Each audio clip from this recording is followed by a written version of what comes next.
ពោធិព្រឹកកោសូមបង្គំអរតនីព្រះអាចារ្យនាមកសាលាគ្រប់ព្រះអង្គនិងលោកគ្រូអ្នកគ្រូដោយសេចក្តីគោរពនិងសូមប្រទស្សនាមទៅដល់បេក្ខជនសិស្សប្រឡងគ្រប់អង្គនិងរូបចឹងខទី3នៃឧទ្ទិសនាមតំណាងចូលរួមសូមបញ្ចប់ត្រឹមតែប៉ុណ្ណេះចូលមកដល់ខទី2សូមកម្មវត្ថុមានបាត់5ចំណុចទី1គឺសូមតរកថាស្វាគមន៍គណៈមានប្រយោគសូមបង្គំអរតនីនិមន្តព្រះរាជគុណញាតិយើងនិវត្តថ្នល់រងសូមបង្គំអរតនីនិមន្តព្រះអង្គដោយសេចក្តីគោរព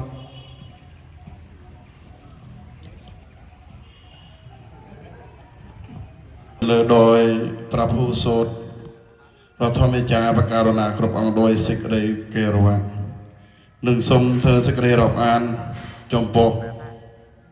គណៈកម្មការមានប្រយោគមឿនលើដោយគណៈមន្ត្រីសង្ឃខេត្តដូចជាគណៈមន្ត្រីសង្ឃស្រុកជាទីរាប់អាននិងសូមចម្រើនពរអស់លោកណាគណៈកម្មការពុទ្ធបរិស័ទលោកយាយលោកតានៅចំណុះវត្តកោះស្លាជាទីរាប់អាននឹងសូមធ្វើសេចក្តីរាប់អានចំពោះបេក្ខជនប្រឡងទាំងអស់អង្គរូបដោយសេចក្តីរាប់អានដល់កំពង់ពោះ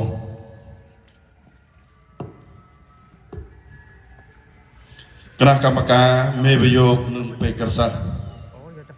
ប្រងយកបានបញ្ជាក់ថ្នាក់ពុទ្ធិកមជ្ឈមសិក្សាទុតិយភូមិឆ្នាំទី2បឋមស្ថិតនៅក្នុងឱកាសនេះខ្ញុំបការណាអាត្មាភាពមានទឹកបតីសបាយរីយ៉ាងជាអតិបរមាចំពោះការនិមន្តនិងអញ្ជើញមកបំពេញអត្ថប្រយោជន៍ដល់ឧត្តមឧត្តមនៃបដិជគុណព្រះឧទេសចាលោកគ្រូណាគ្រូដើម្បីបំពេញនាទីជាមេប្រយោគផ្ដល់ជោគវាសនាជូនដល់បេក្ខសិស្សបេក្ខជនប្រឡងគ្រប់អង្គរូបខ្ញុំបការណាអាត្មាភាពសូមស្វាគមន៍យ៉ាងកក់ក្ដៅនិងអរព្រគុណអរគុណយ៉ាងជ្រាលជ្រៅចំពោះស្មារតីមនសិការៈអក្សរសាស្ត្រជាតិនិងព្រះពុទ្ធសាសនាបានលះបង់នៅពេលវេលាដ៏មានតម្លៃខ្លឹមសារដើម្បីផលប្រយោជន៍រួមដោយយកអស់ពីសមត្ថភាពតាំងកម្លាំងកាយកម្លាំងបញ្ញាបង្អែកលើគោលចំហគឺឧត្តមគតិជាប្រយោជន៍ជាតិជាចម្បងជាពិសេសការចូលរួមរបស់បដិជគុណព្រះឧទេសចាលោកគ្រូណាគ្រូគឺជាទង្វើស្ថាបនានិងរក្សាមរតកដ៏ប្រសើរដែលពុទ្ធអាចារ្យទាំងឡាយបានបន្សល់ទុកមកមានអក្សរសាស្ត្រវប្បធម៌និងទំនៀមទម្លាប់ជាដើមខ្ញុំបការណាអាត្មាភាពជំនួសមុខឬជំនួសប្រផាក់ឲ្យគណៈកម្មការបន្តីសង្ឃគណៈកម្មការពុទ្ធិកសិក្សាគ្រប់លំដាប់ថ្នាក់សូមថ្លែងអំណរគុណប្រជាវេទិកាអាចារ្យបង្រៀនគ្រូបណ្ឌិតលោកគ្រូណាគ្រូជាអ្នកនាំផ្លូវតម្រូវទិសព្រមទាំងពុទ្ធបរិស័ទគ្រប់ភូមិស្រុកដែលបានចូលរួមធ្វើជាធម្មទានផងនិងអមិសទានផងបំណងចម្លងនៅភាពអន្តការគឺបណ្ដោះពីណាកមិនតន់ចេះអុយទៅជាណាកចេះឆ្នៃពីដុំថ្មអុយកន្លែងទៅជាដុំបាច់សក្ខីភាពនោះបដិជគុណលោកគ្រូណាគ្រូគ្រប់អង្គនៅរូបបានឥតមានសោមម្យ៉ាងវិញទៀតសូមកោតសរចំពោះបេក្ខជនប្រឡងគ្រប់អង្គនៅរូបដែលតស៊ូគិតខំសិក្សារៀនសូត្រចេះស្រឡាញ់ខ្លួនស្រឡាញ់អក្សរសាស្ត្រស្រឡាញ់ប្រពៃណីស្រឡាញ់វប្បធម៌ជាតិស្រឡាញ់សាសនាព្រមទាំងបំពេញនាទីរបស់ខ្លួនដែលជាបេក្ខកម្មជននឹងកន្លែងទៅជាតំប៉ាំងស្នងឫស្សីក្នុងតបនៃចំណុះវត្តកោះសាលាបានយកអស់ពីកម្លាំងកាយចិត្តដើម្បីលើកស្ទួយវិស័យពុទ្ធិកសិក្សាក្នុងឆ្នាំនេះខ្ញុំបការណាអាត្មាភាពមានសេចក្តីសប្បាយរីករាយយ៉ាងបំពេញដែលទេវនេះបានទ Tua subsan ta je guru bandat mau kompai neti je me proyok nung tua pe ka champelong je sosotru nai jet kenong tngai anakot dai kenong tini men kena bantai somគ្រប់លំដាប់ថ្នាក់ជាប្រមុខជាប្រធានគណៈកម្មការចាត់តាំងទន្ទឹមជាមួយនឹងក្តីសូមណោនេះខ្ញុំបករណាអាត្មាភាពសូមប្រតិទឹកចាប់នៃប្រជាគុណប្រជាអធិការគណៈអរគុណដោយការសម្ដែងសម្រាប់ប្រធានរបស់ខ្ញុំករណាសូមបញ្ចប់ សូមថ្លែងអំណរប្រគុណចំពោះព្រះរាជគុណដែលបានឡើងកាន់វេទិកាដើម្បីធ្វើការស្វាគមន៍គណៈវិប្រយោគខទី1កន្លងផតូដើម្បីយើងកាត់បន្ថយពេលវេលាគឺខទី2និងខទី3គឺអាននៃការសម្រេចគណៈកម្មការមេប្រយោគខទី3អានប្រព័ន្ធចាត់តាំងបែងភារៈមេប្រយោគគឺសូមបង្គំអរតនានិមន្តព្រះអាចារ្យយ៉ាងដារាវត្តពោធិព្រឹកតកោសូមបង្គំអរតនានិមន្តព្រះអង្គឡើងកាន់វេទិកាដើម្បីអាននៅនៃការសម្រេចគណៈកម្មការមេប្រយោគអានប្រព័ន្ធចាត់តាំងបែងភារៈគណៈមេប្រយោគសូមបង្គំអរតនានិមន្តដោយសេចក្តីគោរព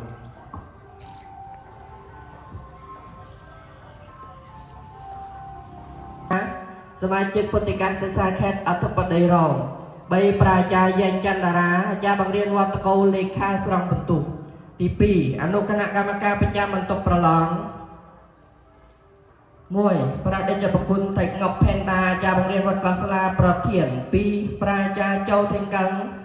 អាចារ្យបង្រៀនវត្តបង្រាយចាស់លេខា 3 ប្រាជ្ញាគឹមយឺអាចារ្យបង្រៀនវត្តកោសាលាអនុរៈ 4 លោកគ្រូគឹមវត្ថាអាចារ្យបង្រៀនវត្តកោសាលាអនុរៈ 3 អនុគណៈកម្មការកែវិញ្ញាសា 1 ប្រាដេចប្រគុណលំឡយអាចារ្យបង្រៀនវត្តកោសាលាប្រធាន 2 ប្រាជ្ញាតៃគឹមសិន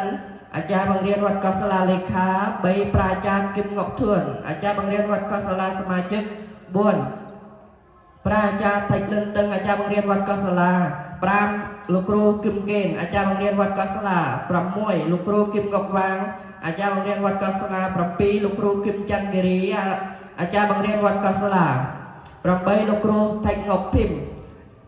អាចារ្យបង្រៀនវត្តកោសាលា 9 លោកគ្រូគឹមចាយ 10 លោកគ្រូគឹមសុផាន់ 11 លោកគ្រូគឹមខា 12 លោកគ្រូលឹមសំណាង ទី 4 អនុគណៈកម្មការពិនិត្យវិញ្ញាសា 1 ប្រាជ្ញាគឹមសេអាចារ្យបង្រៀនវត្តកោសាលាជាប្រធាន 2 ប្រាជ្ញាលំបាវេអាចារ្យបង្រៀនវត្តកោសាលាជាលេខា 3 ប្រាជ្ញាគឹមមករាអាចារ្យបង្រៀនវត្តកោសាលាសមាជិក 4 លោកគ្រូគឹមតេន 5 លោកគ្រូគឹមសាវ 6 លោកគ្រូគឹមធឿង 7 លោកគ្រូ จึงขอนิสมบกรมรัตนีนิมันต์พระอาจารย์เจ้าแทนเกินเนียวัดบำราชาสมบกรมรัตนีนิมันต์โดยสกริกรบ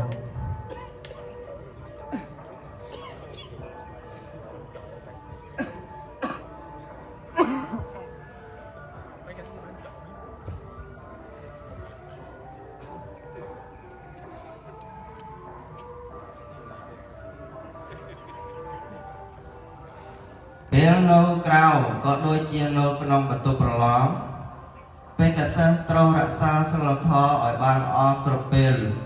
ស្ដាប់បង្កប់តាមការណែនាំរបស់មេប្រយោគគោរពនិងធ្វើតាមផែនការដែលគណៈចាត់តាំងបានរៀបចំមាត្រា2ពេលកសិណមានឈ្មោះក្នុងបញ្ជីទើបមានសិទ្ធិចូលប្រឡងពេលកសិណមិនត្រូវចុះឈ្មោះរបស់ខ្លួន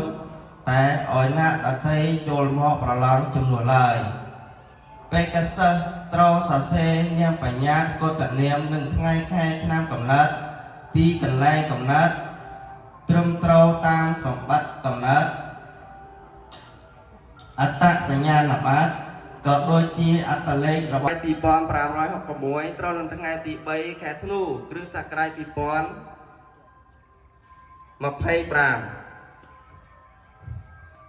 គណៈកម្មាធិការពុទ្ធិកសិក្សាខេត្តប្រាមេកុនប្រប្រធានពុទ្ធិកសិក្សាខេត្តប្រកិត្តិបណ្ឌិតប្រធានអចតថៃអងក្នុងការអានអចន្តិកៈច្បាប់ ចូលមកការអញ្ជើញរបស់គណៈមន្ត្រីសង្ឃដើម្បីចូលជួយសម្រាប់គឺជួបវាសនាឲ្យប្រសាសានុសាសន៍រយៈកាលគឺតែ2ថ្ងៃបានតែជាពិសេសនេះគឺថាគ្រូបង្រៀនគឺថាបានមកជួយបង្ហាត់បង្រៀនគឺថាឲ្យសិស្សានុសិស្សនេះគឺថារយៈកាលគឺ8 9ខែ ប៉ុន្តែដល់ថ្ងៃនេះគឺត្រូវបញ្ចប់នៅការសិក្សារៀនសូត្រក្នុងរយៈកាល2ថ្ងៃនេះដូចជាប្រសង់ក្នុងរយៈសិស្សទាំងអស់ដែលបានមកសិក្សារៀនសូត្រនៅអរយៈកាលគឺតែ8-9ខែដល់ថ្ងៃនេះគឺថ្ងៃបញ្ចប់នេះគឺថាថ្ងៃបញ្ចប់នេះគឺ2ថ្ងៃគឺត្រូវចប់ណានឹងថាចប់នឹងថាលើវាសនាណាតែលើវាសនារបស់យើងណានេះមើល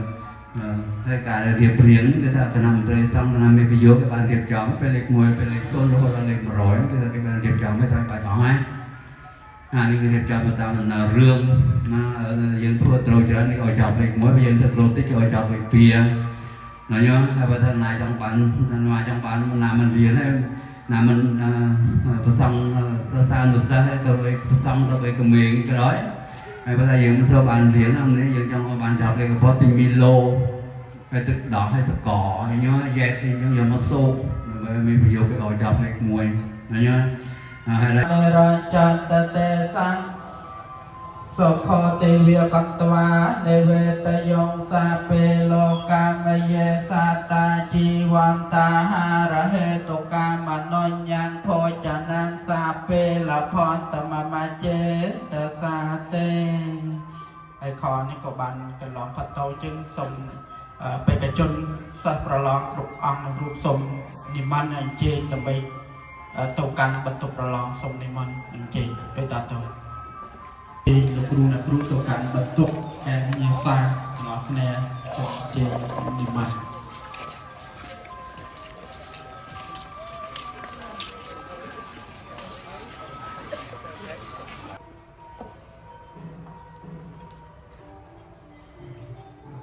ទិដ្ឋភាពនៅពេលនេះគឺថានៅសាលាពុទ្ធិកាមជ្ឈមសិក្សាទស្សនភូមិឆ្នាំទី2នៅវត្តវិទុសម្រាប់តំកលពុទ្ធកសាលាដែលបានចាត់តាំងនៅពលកម្មវិធីប្រឡងយកกระดาษបញ្ជាក់ថ្នាក់នៅឆ្នាំ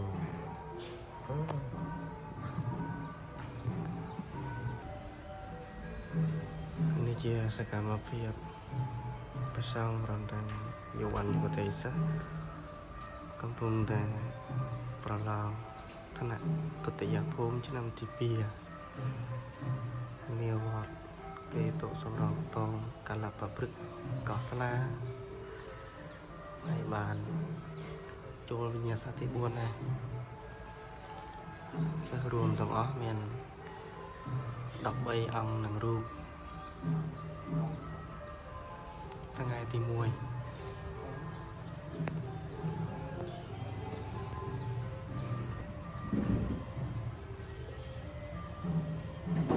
ការនេះគឺថា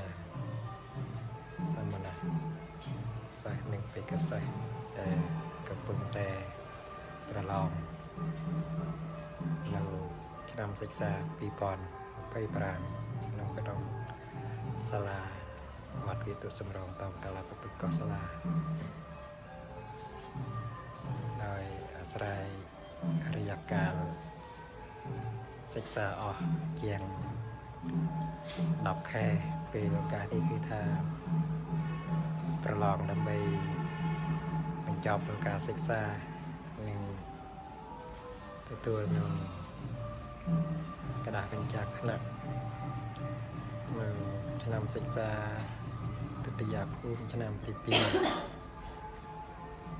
នៅឱកាសនេះព្រះសង្ឃកំពុងតែចិត្តប្រចាំ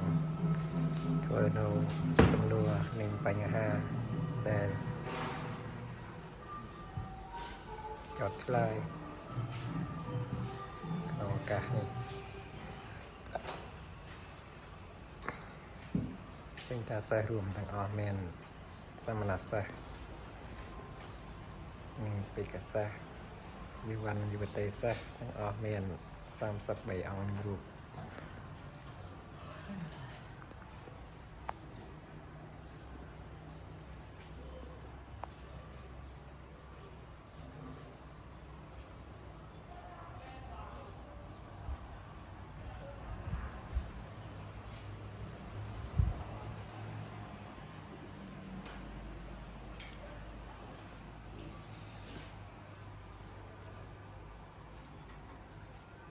ពេលឱកាសនេះគឺថាសាសកំពុងតែស្ងៀមស្ងាត់ដើម្បីធ្វើនៅបញ្ហាសំណួរចត់ឆ្លើយកំពុងតែ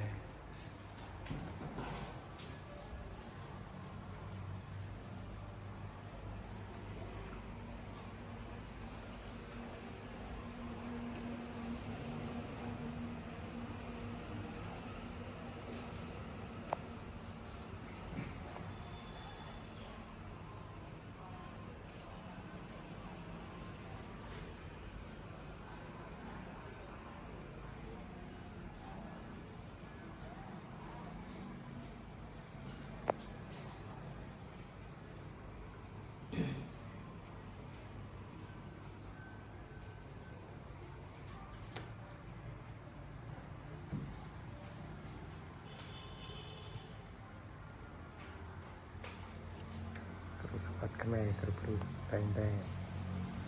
សិក្សានៅភាសាអក្សរសាស្ត្ររបស់ខ្លួនតបីនៅក្នុងកាលៈទេសៈណាក៏ដោយតែងតែខិតខំប្រចិត្តប្រចង់រៀនសូត្រដើម្បីឈានទៅមុខនឹងជាតំបាំងស្នងរិស័យចាស់ហើយតែងតែមានតំបាំងស្នងជានិច្ចថានៅក្នុងកលៈទេសៈដែលយ៉ាងណាក៏ដោយពេលឱកាសនេះគឺថាកូនខ្មែរគ្រប់រូបតែងតែមករៀននៅអក្សរសាស្ត្ររបស់ខ្លួនវិជ្ជាមុខវិជ្ជាមួយដែលលឿនតាយើងមិនសល់ទុកមក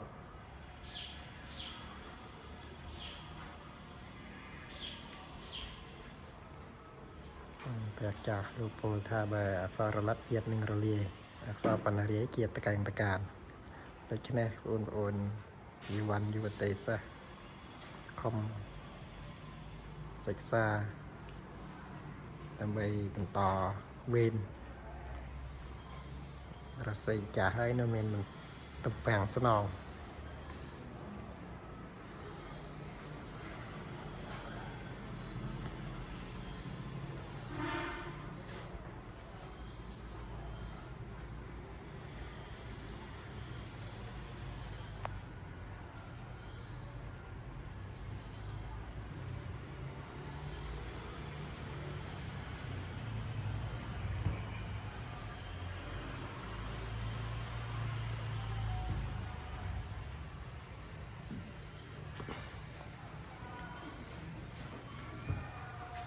បងគ្រប់រូបខំចាត់ទុកដាក់រៀនសូត្រតបីភាសាណាក៏ដោយតែងតែរៀនដើម្បីចេះចំណេះដឹង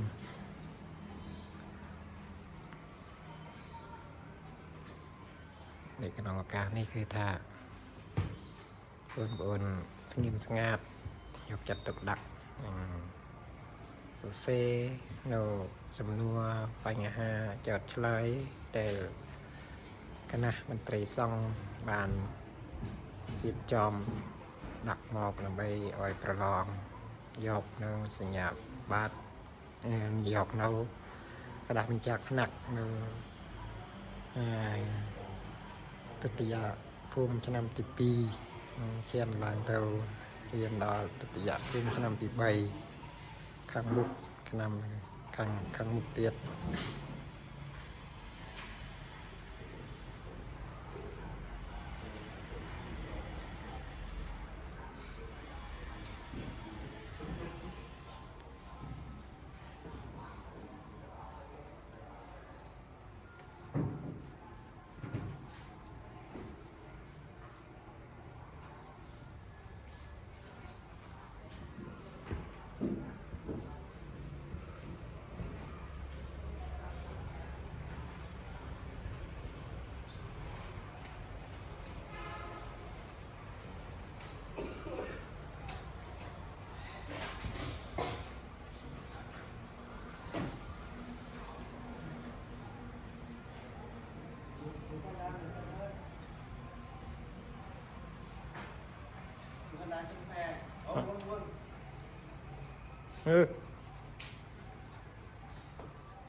ជាលោកគ្រូលេខាធិការដែលមកចាំមកតឡប់នៅសាលាទិយភូមិឆ្នាំទី2ដែលគណៈចាត់តាំងគឺគណៈមន្ត្រីសង្ឃបានចាត់តាំងព្រះអង្គមកធ្វើជាលេខាដើម្បីជួនដល់កិច្ចការសមនសិស្សនៅក្នុងវត្តកោះស្រាយយើង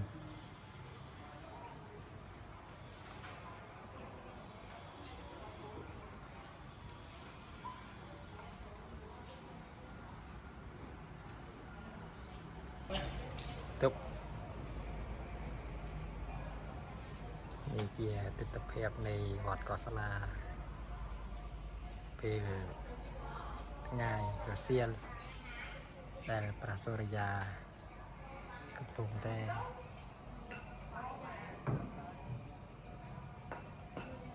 ហើយអស់ស្ដងកាត់ទៅម្ដងបន្តិចតាម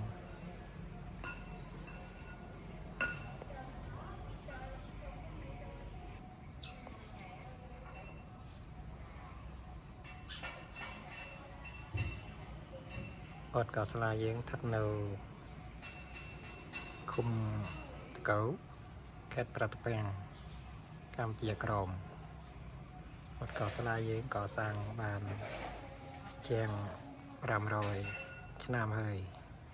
ដែលក្នុងនោះមានប្រជាអធិការទាំង9ព្រះអង្គដែលព្រះឧបជា9ព្រះអង្គដែលបានកសាងនៅវត្តហើយសពថ្ងៃមានប្រជាអធិការគឺថាលើកទី10គឺព្រះឧបជាសពថ្ងៃបច្ចុប្បន្នហើយកសាងវត្តកោះស្លាយើងស្ថិតនៅក្នុងចំណោមឥឡូវនេះវានៅនិគមតកៅឃុំតកៅខេត្តប្រតាំងហើយក្នុងចំណោម37វត្តដែលឃុំតកៅយើងបានមានចែកឃុំនៅប្រាវិហារដែលកប៉ុស្គឹមស្កាយកសាងដោយរចនាបថដ៏កបួលដ៏ស្រស់ស្អាតអរិយធម៌ខ្មែរនិងជាគេរដកតែដូនតាយើងមិនសល់ទុកមកហើយជាក្បាច់នៃអរិយធម៌ដែលជារបស់ខ្មែរនៅសម័យអង្គរដែលក្បួនក្បាច់នៅ